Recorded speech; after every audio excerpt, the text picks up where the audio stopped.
नमस्कार, मंडल news bulletin में आपका स्वागत है। आइए पेश करते हैं आज के प्रमुख व मुख्य समाचार। आज एक बार फिर भाजपा नेता किरीट सोमैया ने अमरावती के दौरे पर पहुंचकर जिलाधीश आशीष एरेकर व ग्रामीण पुलिस अधीक्षक विशाल आनंद के साथ बैठक एवं चर्चा की। इस बैठक के बाद बाहर निकलकर भाजपा नेता किरीट सोमैया ने मीडिया के साथ बातचीत में बताया कि अगले 15 दिनों के भीतर फर्जी जन्म प्रमाण पत्र मामले में बड़े पैमाने पर कार्रवाई होगी, जिसके तहत नायब तहसीलदारों द्वारा जारी किए गए सभी विलंबित प्रमाण पत्र रद्द कर दिए जाएंगे। साथ ही उन्होंने कहा कि अमरावती जिले में तहसील कार्यालयों एवं स्वायत्त निकायों के स्वास्थ्य विभाग द्वारा लगभग 11,000 विलंबित जन्म मृत्यु प्रमाण पत्र जारी किए गए, जिसके बड़े पैमाने पर अपारदर्शिता व गड़बड़ियां हुई है, जिससे तहत नायब तहसीलदारों ने अधिकार नहीं रहने के बावजूद भी अपने अधिकार क्षेत्र से बाहर जाकर विलंबित प्रमाण पत्र जारी किए थे। लेकिन यह बात स्पष्ट हो जाने के बावजूद अब तक एक भी विलंबित जन्म प्रमाण पत्र को खारिज नहीं किया गया है। अंततः पूरे मामले की सघन जांच करते हुए नायब तहसीलदारों द्वारा जारी किए गए प्रत्येक विलंबित जन्म प्रमाण पत्रों को खारिज किया जाना चाहिए। स्थानीय जिला मध्यवर्ती बैंक के अध्यक्ष रहने वाले पूर्व मंत्री बच्चू कडू को विभागीय सहनिबंधक द्वारा 13 मई 2025 को जारी आदेशानुसार अध्यक्ष पद सहित बैंक के संचालक पद हेतु अपात्र ठहरा दिया गया है। साथ ही उनके बैंक की व्यवस्थापन समिति के शेष कार्यकाल हेतु दोबारा नाम निर्देशित, स्वीकृत, नियुक्त व निर्वाचित होने पर भी पाबंदी लगा दी गई है। विभागीय सहनिबंधक सरकारी संस्था द्वारा जारी इस आदेश की जानकारी के आज सामने आते ही सहकारिता सहित राजनीतिक क्षेत्र में भी अच्छा खासा हड़कंप व्याप्त हो गया तथा इसे अभी विगत सप्ताह ही 7 दिनों तक आमरण अनशन करते हुए सरकार को घेरने वाले बच्चू कडू के लिए जबरदस्त झटका माना जा रहा है। बता दें कि बच्चू कडू के खिलाफ नासिक के साकरवाड़ा पुलिस थाने में बांधवी की धारा 353 व 504 के तहत आपराधिक मामला दर्ज किया गया था, जिसकी सुनवाई करते हुए नासिक की विशेष अदालत ने तत्कालीन राज्य मंत्री व विधायक बच्चू कडू को 1 वर्ष के सश्रम कारावास की सजा सुनाई थी, जिसके खिलाफ बच्चू कडू ने मुंबई हाईकोर्ट की नागपुर खंडपीठ में याचिका दायर की थी, जिसके चलते खंडपीठ ने सजा के अमल पर रोक लगा दी थी और यह मामला अब भी न्याय प्रविष्ट है। इस बात को आधार बनाते हुए अमरावती जिला मध्यवर्ती के संचालक हरिभाऊ मोहोळ सहित अन्य 11 संचालकों ने विभागीय सहनिबंधक के समक्ष याचिका दायर करते हुए दावा किया था कि बैंक की विधि व उपविधि सहित महाराष्ट्र सरकारी संस्था अधिनियम 1960 की धाराओं के मुताबिक यदि कोई भी व्यक्ति किसी भी कानून के तहत किसी अपराध के लिए कम से कम 1 वर्ष या उससे अधिक अवधि के लिए कारावास की सजा प्राप्त करता है तो उसे व्यवस्थापकीय समिति के सदस्य एवं किसी पद पर नियुक्त व नाम निर्देशित होने के लिए पात्र नहीं माना जाए। परंतु वर्ष 2021 में अमरावती जिला मध्यवर्ती सहकारी बैंक के व्यवस्थापन समिति सदस्यों के चुनाव में बच्चू कडू ने हिस्सा लिया था और वे अध्यक्ष भी निर्वाचित हुए थे, जबकि उसी बच्चू कडू को नासिक कोर्ट द्वारा 1 वर्ष के कारावास की सजा सुनाई जा चुकी थी। ऐसे में वे अध्यक्ष पद एवं व्यवस्थापन समिति सदस्य पद के लिए पूरी तरह से अपात्र है। इस मामले में दोनों पक्षों का युक्तिवाद सुनने के बाद विभागीय सहनिबंधक ने 9 मई को अंतिम सुनवाई की थी और जल्द फैसला सुनाए जाने की बात कही थी, जिसके उपरांत 13 मई 2025 को विभागीय सहनिबंधक चैतन्य नासरे ने मामले में अपना फैसला सुनाते हुए बच्चू कडू को जिला मध्यवर्ती सहकारी बैंक के संचालक के तौर पर अपात्र घोषित किया। साथ ही कहा कि बच्चू कडू के संचालक के तौर पर अपात्र घोषित होते ही उनके बैंक के व्यवस्थापन समिति की सदस्यता भी निरस्त हो गई है तथा उनका स्थान रिक्त घोषित किया जाता है। साथ ही अब समिति के अगले 5 वर्ष का कार्यकाल खत्म होने तक बच्चू कडू दोबारा समिति सदस्य के तौर पर नियुक्त, नाम निर्देशित, स्वीकृत व निर्वाचित होने के लिए पात्र नहीं रहेंगे। इस पूरे मामले को लेकर अपनी प्रतिक्रिया देते हुए जिला मध्यवर्ती सहकारी बैंक के अध्यक्ष बच्चू कडू ने कहा कि अभी हाल ही में उन्होंने 7 दिनों का अनशन करते हुए सरकार को जमकर घेरने का काम किया, जिसकी वजह से सरकार की मुश्किलें काफी बढ़ गई थी। साथ ही उन्होंने सरकार को 2 अक्टूबर का अल्टीमेटम देते हुए अपना अनशन खत्म किया था, जिसके तुरंत बाद अब उनके जिला बैंक अध्यक्ष पद के संदर्भ में उनके विरुद्ध फैसला आ गया, जिसे देखकर उन्हें कोई आश्चर्य नहीं हुआ है, बल्कि अब उन्हें पूरी उम्मीद है कि उनके खिलाफ जल्द ही ईडी व सीबीआई को भी काम पर लगाया जाएगा ताकि उन्हें जल्द से जल्द जेल में डाला जा सके। जिला बैंक में अध्यक्ष बच्चू कडू के साथ उपाध्यक्ष रहने वाले अभिजीत ढेपे के मुताबिक इस आदेश के सार्वजनिक होकर सबके सामने आने की टाइमिंग भी अपने आप में पूरी कहानी बयान कर देती है। ढेपे के मुताबिक यह आदेश 13 मई को जारी किए जाने की बात कही जा रही है, जिसकी जानकारी आज 1 माह बाद मीडिया के जरिए सामने आई और संबंधित पक्षों को सहनिबंधक कार्यालय द्वारा अतिरिक्त तौर पर कोई सूचना नहीं दी। उधर इस पूरे मामले को लेकर प्रतिक्रिया देते हुए जिला बैंक के विपक्षी संचालक हरिभाऊ मोहोड व रविंद्र गायगोले का कहना रहा कि लंबे इंतजार के बाद आखिरकार इस मामले में सच की जीत हुई है और चूंकि उनके विरोधियों द्वारा उच्च न्यायालय में इस आदेश को चुनौती दी जा सकती है, अंततः वे अपनी ओर से ताकि उनका पक्ष सुने बिना कोई अगला फैसला न हो। वही इस पूरे मामले को लेकर अपनी प्रतिक्रिया देते हुए अचलपुर के भाजपा विधायक प्रवीण तायडे ने कहा कि बच्चू कडू को जिला बैंक के संचालक पद से अपात्र ठहराने का निर्णय जिला विभागीय सहनिबंधक द्वारा लिया गया है। यह काफी पुराना मामला है और कांग्रेस संचालकों ने बच्चू कडू के खिलाफ याचिका दाखिल की थी, जिसका भाजपा के साथ कोई संबंध नहीं। साथ ही साथ इसका बच्चू कडू द्वारा किए गए अनशन के साथ भी कोई संबंध नहीं। आंदोलनाचा त्याचा काही संबंध नाही आहे। म्हणजे केस काय काल परवा थोडी या 7 दिवसात थोडी पुढे गेली।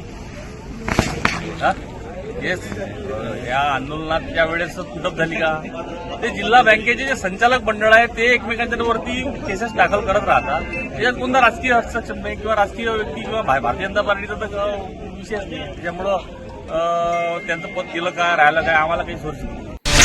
किसानों की संपूर्ण कर्जमाफी सहित अन्य कुछ मांगों के लिए प्रहार जनशक्ति पार्टी के मुखिया व पूर्व मंत्री बच्चू कडू द्वारा विगत सप्ताह ही पूरे 7 दिनों तक आमरण अनशन किया गया, जिसके बारे में भाजपा नेता व मंत्री राधाकृष्ण विखे पाटिल ने कहा कि बच्चू कडू का अनशन प्रचार व प्रसार के लिए है और संभवतः विधानसभा चुनाव में मिली हार के बाद बच्चू कडू खुद को चर्चा में बनाए रखने के लिए अनशन कर रहे हैं। इस बयान पर पलटवार करते हुए प्रहार के प्रवक्ता एडवोकेट मनोज टेकाडे ने विखे पाटिल को बिके हुए पाटिल बताते हुए कहा कि सत्ता के लिए बार बार दल बदलते हुए चाटुगिरी और लाचारी दिखाने वाले राधाकृष्ण विखे पाटिल ने अपने गिरेबान में झांककर देखना चाहिए।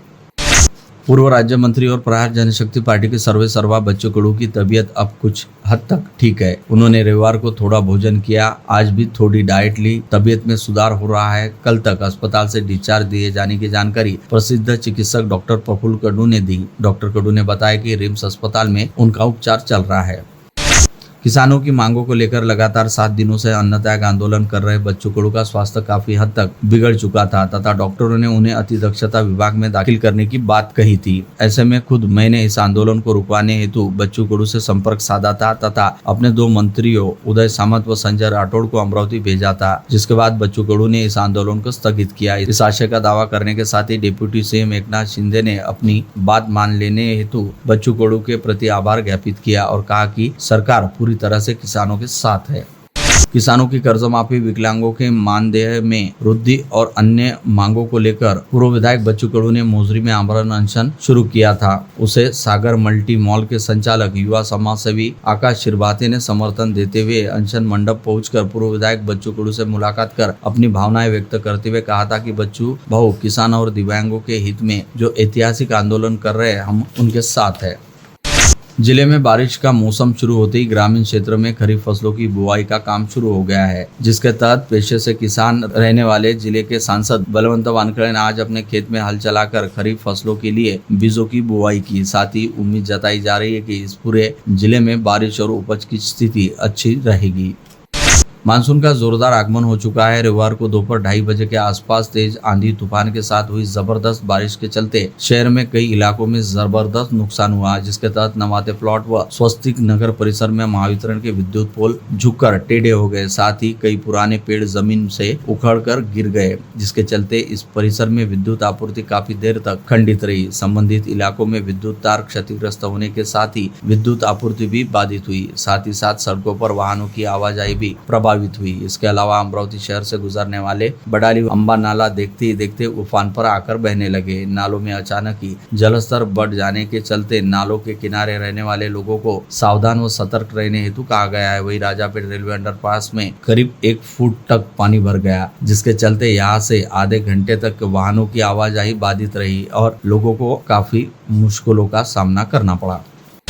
जहां एक और महावितरण द्वारा यह दिखाने का प्रयास किया जा रहा है कि विद्युत वितरण का काम चुस्त दुरुस्त तरीके से चल रहा है, वही दूसरी ओर शहरवासी लगातार खंडित होने वाले विद्युत आपूर्ति की वजह से त्रस्त है। हल्की सी हवा चलने या आसमान में बादलों की गड़गड़ाहट होने के साथ ही शहर की विद्युत आपूर्ति खंडित कर दिया जाता है। इस समय जबरदस्त उमस वाला मौसम चल रहा है और इस दौरान दिन भर में करीब 6 से 7 बार विद्युत आपूर्ति खंडित हो जाती है, जिसके चलते लोग बाग अच्छे खासे हैरान परेशान हो गए हैं। जिले की दरियापुर, अंजनगांव, सुरजी, अचलपुर, चांदूर बाजार तहसीलों में पिछले कुछ दिनों से जारी अतिवृष्टि के कारण खेतीबाड़ी के नुकसान की क्षतिपूर्ति की मांग को लेकर सांसद बलवंत वानखड़े आज दोपहर जिलाधीश आशीष एरेकर से मिले। जिलाधीश को लिखित जानकारी देकर सांसद वानखड़े ने बताया कि उपरोक्त क्षेत्र में किसानों का काफी नुकसान हुआ। संतरा, केला, नींबू, प्याज बड़े प्रमाण में नष्ट हो गए। ऐसे में तत्काल सरकारी सहायता दिए जाने की मांग वानखड़े ने की।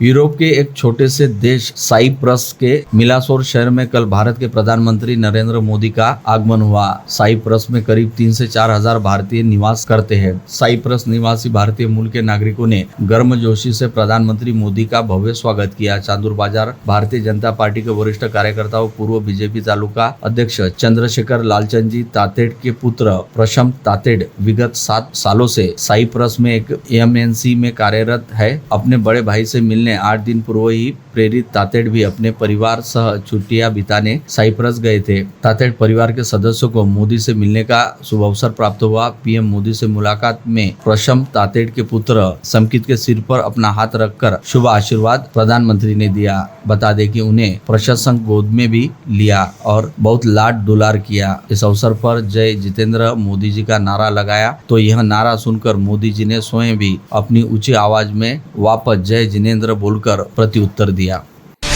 पर्यावरण व वातावरणीय परिवर्तन पशुसंवर्धन मंत्री पंकजा मुंडे ने रविवार को एमएलसी श्रीकांत भारती और पूर्व सभापति एवं नगर सेवक तुषार भारती के निवास स्थान पर भेंट देकर अपने अमरावती दौरे वक्त पंकजा मुंडे ने स्वर्गीय ताराबाई पंडितराव भारती को श्रद्धांजलि अर्पित की। ट्राइबल फोरम ने जिलाध्यक्ष दिनेश टेकाम के नेतृत्व में आज पुलिस अधीक्षक को निवेदन देकर ट्रैक्टर ड्राइवर निगम प्रभाकर वरखड़े से कथित अमानवीय मारपीट और उसकी मजदूरी के 5,000 रुपए नहीं देने वाले आकाश बंडू कोकाटे पर एट्रोसिटी एक्ट अंतर्गत तत्काल गिरफ्तारी की मांग की। यह घटना गत 13 जून को शाम 6 बजे होने का उल्लेख निवेदन में किया गया। गत 4 जून को गाड़ीनगर थाना क्षेत्र में हुई छात्रा आकांक्षा बोबड़ी की मृत्यु प्रकरण की उच्च स्तरीय एवं निष्पक्ष जांच की मांग शरद हिवसे और ज्योति अडाऊ ने आज दोपहर पुलिस आयुक्त को 2 पेज का निवेदन देकर की। इन दोनों अभिभावकों ने अपने पुत्र क्रमश प्रतीक और प्रथमेश को बेकसूर बताया। उन्होंने कहा कि प्रथमेश और प्रतीक को इस घटना में ना के आरोपी बनाया गया है, जबकि उन्होंने केवल मदद करने के उद्देश्य से पुलिस के कंट्रोल रूम नंबर और एम्बुलेंस को सूचित किया था। जिले की क्रिकेट प्रतिभाशाला राउंडर दिशा कासट और अंतर्राष्ट्रीय प्लेयर बन चुके जितेश शर्मा ने शनिवार शाम नागपुर में जामठा स्टेडियम पर अपना शानदार प्रदर्शन जारी रखा। दोनों ही खिलाड़ी अपनी अपनी टीम को खिताबी जीत दिलाने में सफल रहे। दिशा कासट के खेल करियर में रविवार शाम एक और ट्रॉफी का इजाफा हुआ जब उनके नेतृत्व में ऑरेंज टाइग्रेस ने पहला विदर्भ प्रो T20 लीग का फाइनल अपने नाम करते हुए ट्रॉफी जीती। दिशा का प्रदर्शन शानदार रहा। उन्हें टूर्नामेंट की सर्वश्रेष्ठ बैटर की ट्रॉफी भी मिली। दिशा कासट ने अंतिम मुकाबले में नागपुर टाइसंस के विरुद्ध 42 रनों की पारी खेली। दिशा के कुशल नेतृत्व में उनकी टीम के गेंदबाजों ने शानदार प्रदर्शन किया और नागपुर टाइसंस को 120 रनों पर डेट कर 16 रनों से मुकाबला जीत लिया। ऑरेंज टाइग्रेसेस के तेज गेंदबाज कोमल झंझाड़ ने 17 रन देकर 4 विकेट लिए।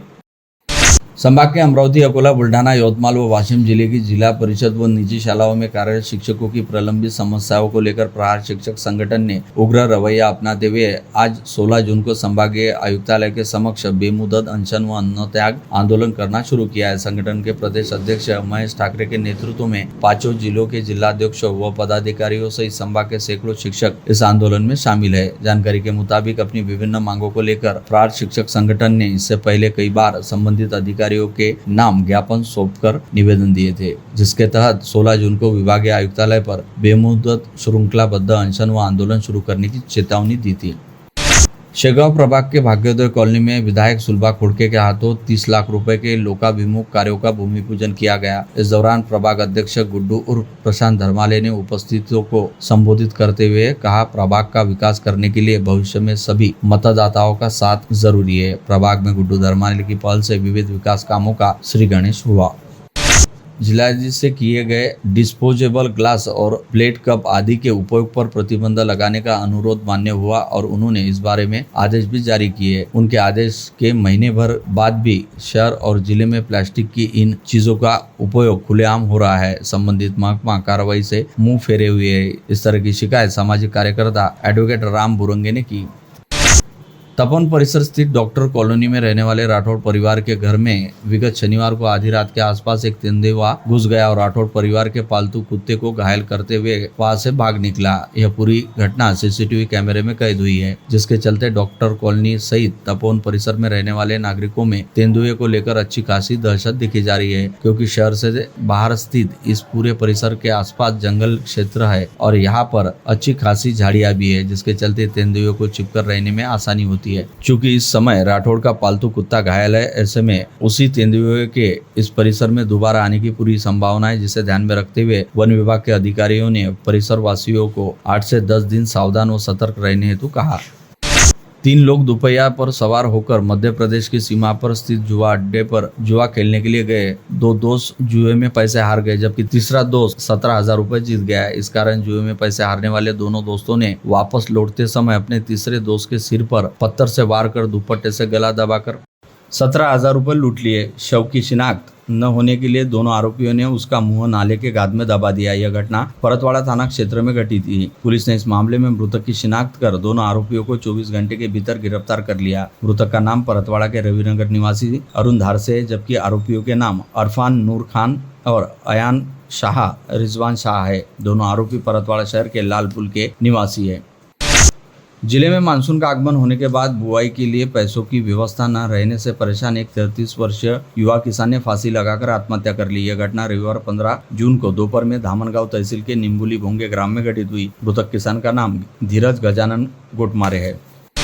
धारण शहर के मुख्य चौराहे के पास बस स्टैंड से सटी एक देशी शराब की लाइसेंस दुकान में शनिवार की मध्य रात्रि में हुई लाखों की चोरी ने पूरे धारणी शहर में सनसनी फैला दी। 2 चोरों ने बेतहाशा शातिराना तरीके से दुकान में सेंध लगाकर वहां रखी करीब 8 लाख रुपए नकदी पर हाथ साफ कर दिया। पूरी वारदात सीसीटीवी कैमरे में कैद हो गई, जिससे पुलिस को चोरों की पहचान करने में मदद मिल रही है। अंजनगांव तहसील के तुरखेट के खेत में युवा किसान काम कर रहे थे। अचानक आग गिरने से उनकी मृत्यु हो गई। गरज के साथ हुई बारिश में तहसील में यह पहली घटना घटित हुई है। शनिवार 14 जून को दोपहर 3:30 बजे के दौरान एक घटना घटित हुई। मृतक किसान का नाम पवन दीपक कोल्ले है।